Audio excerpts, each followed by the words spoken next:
No, labot sa maing bugno diha sa pagtuo. Kining atong pagpangalagad o kining atong kinabuhi mo kinigiingon dito sa Buhanon 12:1 nga daganon ta paglahutay ang lumba nga atong apilan. Nga bisan kini gilikusan kita sa ingon kamabagang saksi pa sa panganod nga nakalikos pag ipit kinato basargon. Usa sanglit ginalibutan man kita sa ingon kamabagang panganod sa mga saksi. Oh? Iwaklita ang tanang kabugat ug ang sala nga nagapiit paglikos kanato.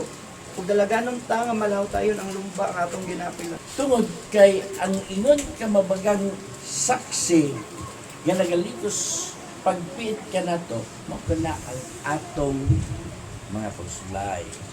Mo kanang atong mga challenges, mga challenge sa atong kinabuhi nga angay natong i-defeat nga maangko na to ang kadaugan. Ganong doon na may kadaugan, doon naman tayo kontra. Gani si Ginoong mismo ha, gisulayan kung unsa gayon ang iyang pagka-Dios. Dili kung kita ingon nga dili ta sulayan tungod kay gitawag bantag Kristohan. So dili maila ang imong pagtuo, dili masukod ang imong pagsalig, dili maila kung unsa ka ligon kung ikaw walay pagsulay. Basahan na to ang Episo 6:12. Kay ang atong pakigdumog dili batok sa mga binuhat nga unod ug dugo, kun dili batok sa mga punuan, batok sa mga kagamhanan, batok sa mga labang agalon ni ining mangitngit nga kalibutan karon, batok sa mga dautan nga espirituhanong panahon diha sa mga dapit sa kalangitan. Ang atong pakigdumog ni ining panahon na karon, pakigdumog. Gitawag na, for we do not wrestle against flesh and blood. Kay ang atong pagdumog dili batok sa dugo o sa unod, kundi batok sa mga punuan. Sa English, but against principalities, mga punuan, against pagbulutan, batok sa mga magbubuot sa kalibutan, niining nga mga kangit-ngit, batok sa mga gamhanan nga espirituhanon sa kadautan diya sa kalangitan. Law ni nga pagkaistorya, gamhanan nga espirituhanon sa kadautan diya sa mga kangitnon. Against spiritual host of wickedness in the heavenly places. Kung sabot pasabot, apil ba dahil dito sa kalangitan doon na yung mga dautan na as kawadangan. Ang third heaven, wala na si bisan kinsa gitugutan niya makaadto. Kaya din ito ang trono sa Diyos. Pero heavenly places, kining buangat na kasayuta, lang first heaven na siya. O ganito ka sa outer space, second heaven na siya. Beyond diyan na, wala na yung makaadto. Maadto Manila ang Mars, maadto Manila ang Pluto, na pinakalayo. Pero ang third heaven, nga ang trono sa Diyos, walay sibisan kinsa nga makaadto. Unsa may nadiha. Kaya nang gitawag nilang alien, UFO. Unidentified flying object. Na ko'y kitanaw ba? Genesis and Revelation. Tuwa na dito, nag-connect na sila. UFO. Kung imo na siya, i-view sa imo huna-huna, murang siya glangaw, murang insekto. Unidentified yun siya. Nga, daotang espiritu. Makaingon ko, tinood no? Kaya gani, kung imong tanahon, ang panahon, wala pa si Noe, pre-flood pa ba, wala pa ang luno. Ang mga tao kaniadto, katong gitawag na to bitaw o mga tyrant, Nephilim, or mga during the time of giants.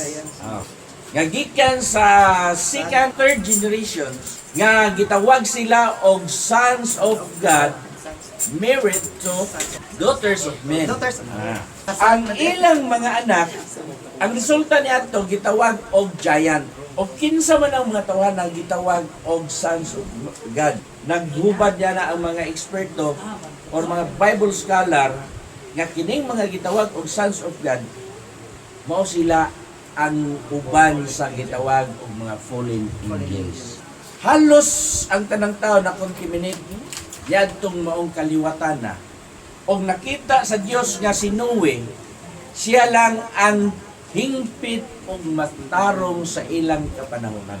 So gi-preserve sa Dios ang kaliwatan ni Noe. Sa dihang iyang preserve giunsa man paghinlo ang kalibutan. Gikuha niya ang tibuok pamilya ni Noe uban sa mga klase-klaseng hayop o preserve niya gipamatay ang tanang tao sa tibuok kalibutan. Ang giluwas sa Dios usa lang ka pamilya, 8 ka tawo. Si Noe uban sa iyang asawa o iyang mga anak o mga binay. So sila mo ang nag-replenish na food sa tibuok kalibutan. Pero human sa lunok, nawala naman ang mga tyrant people, nigawas gyapon ang gitawag og Nephilim. Og nagtuo mo nga usa lang ang higante nga gipatay sa panahon ni David. Dili. Dunay 5 ka higante pa igsuon ni Goliath. Siya lang ang non tungod sa al kontra niya ang bata si David. Pero gawas pa niya na doon na pa'y igsuon si Goliath, 5 sila nga gipamatay. Mo na sila ang gitawag og kato Anakim, kaliwatan ni anak, mga Pilistihanon. Nigawas na po ang pagkadautan. Abis nga tao ginluan ha, ginluan sa mga tanang mga dautan, pero migawas gyapon. Why? Tungod kay demons are spirit. Ang mga demonyo, espiritu. Ang yawa, ang satanas, espiritu. Kung saan man na pagkapuo nga, ang yawa, espiritu man, ang demonyo, espiritu man.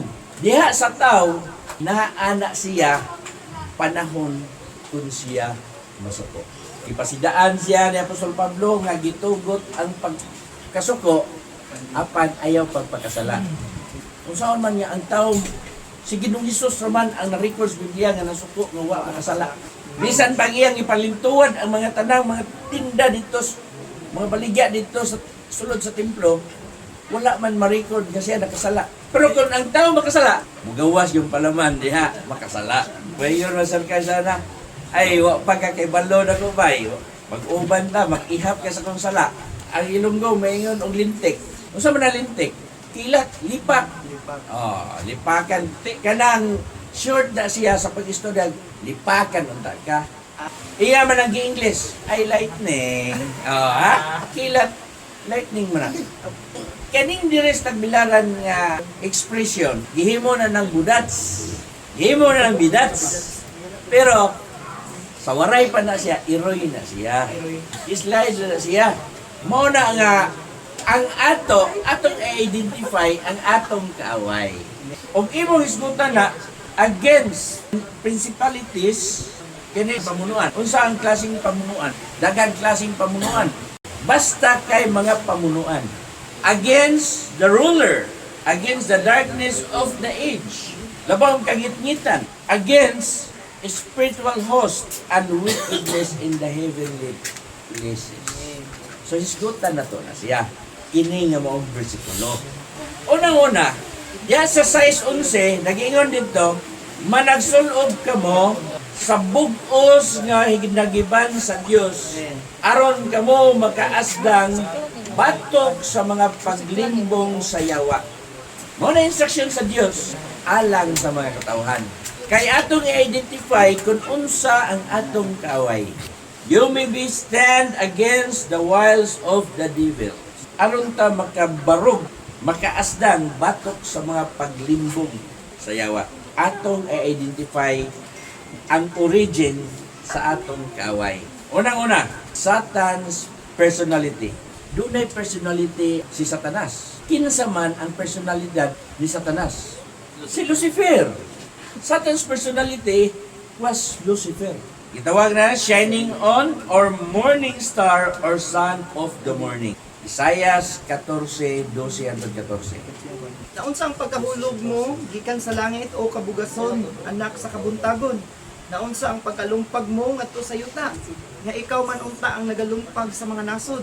Ug ikaw miingon diha sa imong kasing-kasing. Ako mukayab ngadto sa langit. Ituboy ko ang akong trono sa ibabaw sa mga bituon sa Dios. Ug ako magalingkod sa bukid nga tigumanan sa kinatumyang mga dapit sa amihanan. Mukayab ako sa ibabaw sa mga kahitasan sa mga panganod. Himuon ko nga ang akong kaugalingon mahasama sa taas uyab. Unang-una, gihulagway si Lucifer, son of the morning star.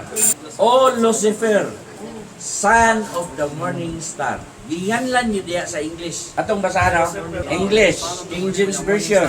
How art thou fallen from heaven, O Lucifer, son of the morning? Walay star, son of the morning. How art thou cut down the ground which they is weaken the nation? I-identify ang iyang personalidad. Ginganlan siya diri sa English, O Lucifer, son of the morning. Nganong nahulog man siya? Tungod sa iyang mga pangibog, pangandoy, damgo.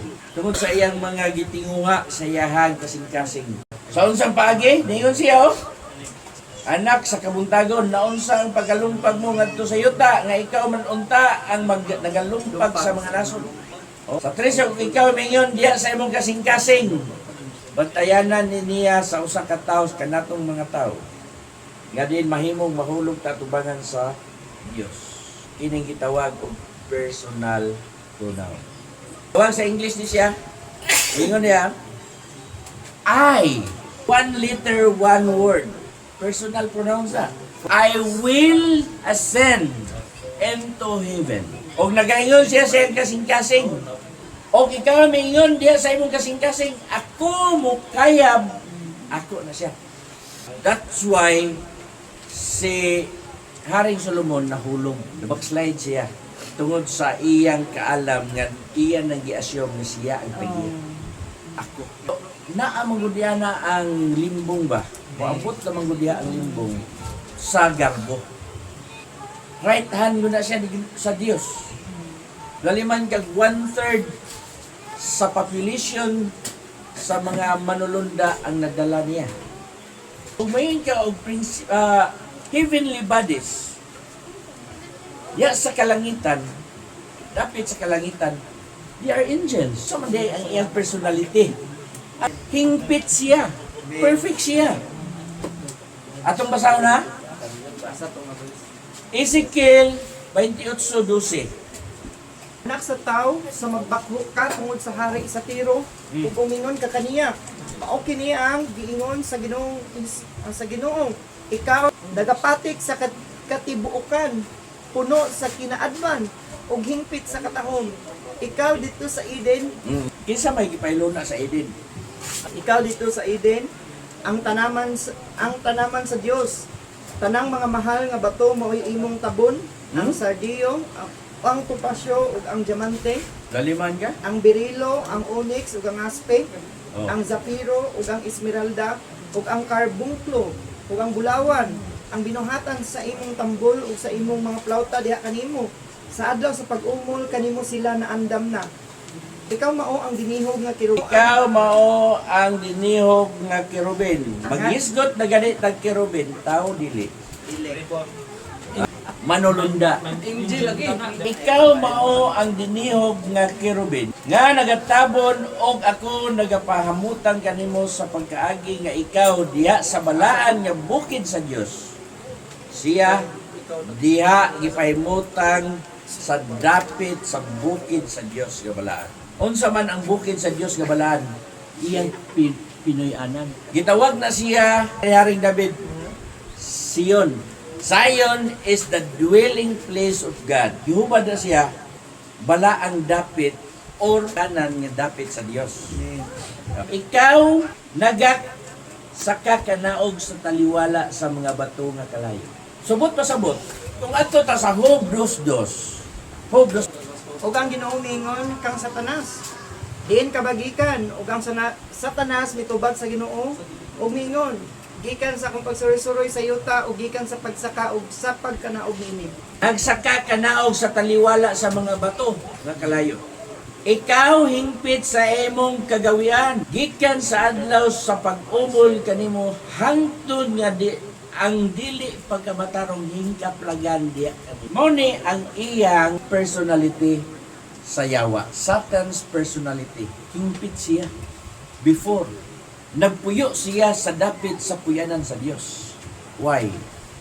Usa siya sa special chief sa tanang mga manulunda. Sa ikaduha, ug unsa ang iyang posisyon. Satan's position. Number 1, letter A sa number 2. Ayan na. He is the prince. Other words of prince, king. Prinsipe siya. Amen. Juan 12:31. Ug karon mao na ang paghukom ni ining kalibutana. Karon palagputo na ang punuan ni ining kalibutana.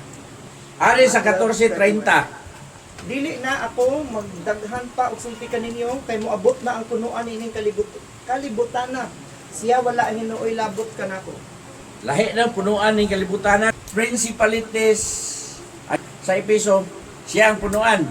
Pero dire sa laing version, ako dili na makigsulti og daghan kaninyo. Kaya mo ani ang prinsipe ni ining kalibutan. Og siya walay unsa man kanako, walay labot kanako. Ang pamunuan gitawag og principalities sa English, siya ang prinsipe. Prince of this world. Hereafter I will not talk much with you, for the prince of this world cometh and hath nothing in me. Prince in this world. Sa pinadayag, he is the prince of the kings of this world. Prince, ruler of the kings of this world. Sa tanang hari sa kalibutan, siya ang agalon. Siya ang labaw. Sa tanan, hari sa kalibutan. Siya ang hari, siya ang prinsipe sa kalibutan, under siya sa Diyos. Oo. Og ang tao bitaw magampo nga panalanginan. Kunani. Sa iyang giunauna nga ang iyang kaugalingon bisan sa iyang pagkinabuhi, layo ra kayo ang Dios pagkamatarong. Pero nangamuyo siya nga panalanginan. Uya karon makwartahan siya. Way laing isgutan o panalanginan. Bali man. Pero lahi ang pagsabot kung ikaw matarong, kung ikaw panalanginan. Pero sa common, mag-isgot ka di kag panalangin, bahandi na. Kwarta. Amen. O, kauswagan. Mo na'y bantayanan. Kung dili ni mo i-evaluate ang imong kaugalingon diya sa atubangan sa Dios, kung ikaw mga muyo, kinsa man nga Dios ang imong giampuan. Magtan-aw kag mga librito sa mga nilatin, dili Lucifer dito ang ibutang Jesus. Jesus, mga librito. Kasi ba mo ang Jesus. punong nga yawa ilang ampuan. Niya ang gigamit amahan namo. Oo, okay. Para mga tulungan Jesus, nila no. kinsa man nga Jesus ang ilang giampuan. Kamuyo ka sa Ginoo, wala i-evaluate ang imong kaugalingon, natubag ang imong giampo. Kinsa man nga Dios ang imong giampuan, ug kinsa man nga Dios ang may panalangin. Lucas 4:6. O gingnan siya. Oh, Kay karon. mo ihatag ko kining tanang kagamhanan ug ang ilang kahimayaan. Kay kini gikatugyan man kanako og igahatag ko kini kang bisan kinsa nga akong kagustuhan. Kisa nagingon, ang yawa. Ang yawa mo panalangin dili. Mo panalangin og miingon ang yawa kaniya. Kanimo igahatag ko ang pagbulutan ni ining tanan og ang himaya nila. Ang yawa miingon ha. Kay kini ginatugyan kanako og igahatag ko kini kang bisan kinsa nga akong buot pagahatagan. Ayaw mo i-assume nga kung dunay tao nga wala mo align ang iyang kaugalingon nga nagampo sa Dios, ni prosper ang iyang kinabuhi. Dios madayon ang may panalangin niya. I-evaluate kung unsa ang iyang kinabuhi. Labasa. So siya ang inyong kagalingon sa pagsuta kung kamo nagapadayon ba sa inyong pagtuo. Sulayi ang inyong kagalingon. Wala ba ninyo masinating si Hesus Kristo anaa sa sulod ninyo? Gawa sinuon kung kamo nasuta pinaagi sa pagsulay nga kamo nangapakyas. Yes, di ay. Kanya tag nailhan. Nangalagad sila, imo lang plantada ang ngalan sa Dios. Pero ang binuhatan, worse than infidel. Mas daotan pas kaysa mga dili magtutuo. Daghan niya na sila. Kaya ano, si Lucifer nagpuyo sa gingarian sa Dios. Di saan nagpuyo siya? Sa balaang bukid sa Dios. So dili siya basta-basta. Gani ang yawa nagtakuban ingon sa 2 Korinto 11:14. Ug kini Sige. dili hinuon ikahibulong. Kay bisan gani si Satanas nagatakuban man sa iyang kaugalingon ingon nga manulunda sa kahayag. Dire, og dili katingad-an kay bisan pagani si Satanas naga pa ka malulunda sa kahayag. Nagtakuban, nagpakarong-ingnon niya siya manulunda sa Dios. Maaplikar na to sa atong kinabuhi. Ingon niya nag-alagad sa Dios. Nakita na to kung unsa ang personalidad sa yawa. Gideclare siya diri sa balang kasulatan, hingpit ang perfection na niya. Perfect siya sa pagbuhat sa Dios. Hangtod nga nahikaplagan siya sa dili matarong. Nagpuyo siya diya sa dapit nga balaan sa Dios. Gitawag siya og Son of the Morning. Karon, gitawag pud siya og Prinsipe. He is the Prince. Prince of this world. 16:11 sa Juan. Ug may tungod sa hukom, kay ang punuan ni ining kalibutan gihukman naman. Sa English na siya ang punuan, ruler. Other word po sa ruler, prince. Kay ang prinsipe nining kalibutan, gihukman na. Kung imong balikon dito pagbasa sa 4:6 sa Lucas, siya naa niya ang kagamhanan. Iyang i-declare na siya. Kinsa yang gisultihan niya na? Si Ginoong Hesus. Dari sa 6. Og mayon ang yawa kaniya, kanimo igatag ko ang pagbulutan nining tanan. Og ang himaya nila kay kini gitugyan kanako, siya may gitugyanan sa Dios. Igatag ko kini kang bisan kinsa nga akong pagkakahatagan. Ang ikaduha niya na, he is the ruler. Unang Juan 5:19. Kita nga sayod nga kita iya sa Dios. Ug ang tibuok kalibutan anaa sa gahom sa daotan. Tingbaluan nato nga iya kita sa Dios. Ug ang tibuok nga kalibutan lalo na diha sa daotan. Mateo 24:26. Busa kun sila magaingon kaninyo, tan-awa atoa siya sa awaaw. Ayo gyud kamo pag-adto didto. Ug kun siya magaingon tan-awa anaa siya sa sulod sa mga lawak, ayo gayud kamo pagtuo niini. Kay maingon nga ang kilat magakilab gikan sa sidlakan ug makita hangtod sa kasadpan. Maingon man usab unya niini ang pag-abot sa anak sa tawo. Siya ang kontrol sa kalibutan. English 24. Wherefore if they shall say unto you, behold, he is in the desert, go not forth. Behold, he is in the secret chambers, believe it not. Doon na siya sekreto nga lawak. So doon na siya gingharian. 25:41. Mateo gyapon. Kanyang hari, mag-ingon kanila, kaya sa iyong wala. Mawa, o ikan ka na po, yung mga ito sa kalayong walay pagkatapos nga itagana alang sa iyo o sa iyang Manulunda. Kunya, mingon siya ngadto sa mga tao sa iyang wala. Pahawa kamo kanako, kamong gipanghimaraot sa Dios. Ngadto kamo sa kalayo nga walay pagkapalong nga giandam alang sa yawa ug sa iyang mga anghel. Mo na gingharian sa yawa. Mo ginay final diyang gingharian. Oh. Lake of fire. Siya man yung gitaganaan, anak. Pero nganong nga nadaghan man sila. Tungod kay daghan sa followers. Dire, lahi po dire ang version. Onya magaingon usab sa mga nahawala. Palayo kamo kanako mga dautan. Ngadto sa kalayo nga walay katapusan. Nga gitagana alang sa yawa ug sa mga manulunda niya. Duna siya po'y mga manulunda. Kadtong under niya nga natagak, gisilig, apil niya. 1/3 to kadaghan. Ang ilang ginaganon. Usa sa fallen angels, nga naisulat sa Biblia, kadtong gitawag og sons of God. Sons of God married to the daughters of men. Genesis 6 na. Ang yawa kay ruler man siya. Giangkon man niya, ang iya yung gihimo nga gigamit ko niya kining mga namunuan sa kalibutan. Kaya mao gyud na siya iyang gitinguha nga mao gyud na magamit niya. Nga naman, mo may gamiton sa pagsulong, pagpatay. Mian man ang yawa aron sa pagkawat, pagpatay o paglaglag. Ang iyahang katundanan siya na maglalaglag sa mga nasod. May gingon sa Ezekiel. Kasi siya maglalaglag sa mga nasod. Kining world, 13:8 sa pinadayan, o pagasimbahon siya sa tanan nga nagapuyo sa yuta. Kansang mga ngalan wala ikasulat sa pagtukod sa kalibutan, sa basahon sa kinabuhi sa kordero nga gihalad. Kining gasimba sa mga wala may sulat sa basahon sa kinabuhi, mo ni ang nagsimba kaniya. Pinsa man na ang gisimba sa mga tao nga wala may sulat ang ilang ngalan sa basahon sa kinabuhi sa libro sa kordero.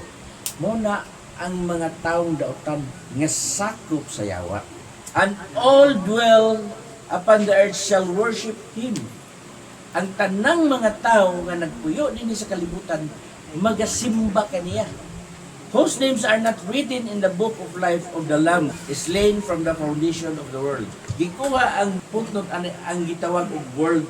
Unsa nga world ang maong gipasabot. Kay daghang klase nga nasulat sa Biblia nga naghisgot sa kalibutan. Unang-una, ang ingon dito sa 3:16 sa Juan, gigugma sa Dios ang tibuok kalibutan. Unsa nga kalibutan ang gipasabot? Ang mga tao. Pag ingon dito sa unang Juan 2:15, ayaw ninyo higugma ang kalibutan ni ang mga butang sa kalibutan. Dili mga tao ang gipasabot diana. Kung dili ang tao mo gisultihan, ayaw ninyo higugma ang kalibutan ni ang mga butang niini. Kay unsa man day ang nasa kalibutan? Panghibog sa mata, panghibog sa unod, paggarbo sa kinabuhi. Kaya ang naghigugma sa kalibutan, ang gugma sa amahan wala diya kaniya. So kini nga kalibutan ang gisgutan ni sa pinadayan, dili ni kalibutan nga butang, dili ni kalibutan nga mataw, kundi ang kalibutan iyang gihuptan. Gitawag ni siya sa Greek word of cosmos. Nga nagkaulugan kini world system. Pagpalakad sa kalibutan. In the sense of the present world system, the ethically bad sense of the word refers to the order. So order, kinsa may magpahimutan sa order? Ang namunuan. Arrangement, kinahanglan niya doon ay arrangement through sa law. Under which Satan has organized the world of unbelieving mankind upon his cosmic principles. Cosmic principle of force, greed, selfishness, ambition, and pleasure. Anak nato maila kung kinsa ang napunuan sa kalibutan. Atong ikumpara sa atong present day karon, unsa ang gingon ni Ginoong Hesus? Kung makadungog na kamo, gam gubat, nasod, batok nasod, dunay kamatay, linog, dili pa kana mo'y katapusan, kung dili sinuganan pa na sa kasakitan. Sa atong kapanahonan karon, naana na siya. Nganong doon na may conflict between nasod versus laing nasod? Because of greed and ambitions. Tungod na kining gitawag og competition.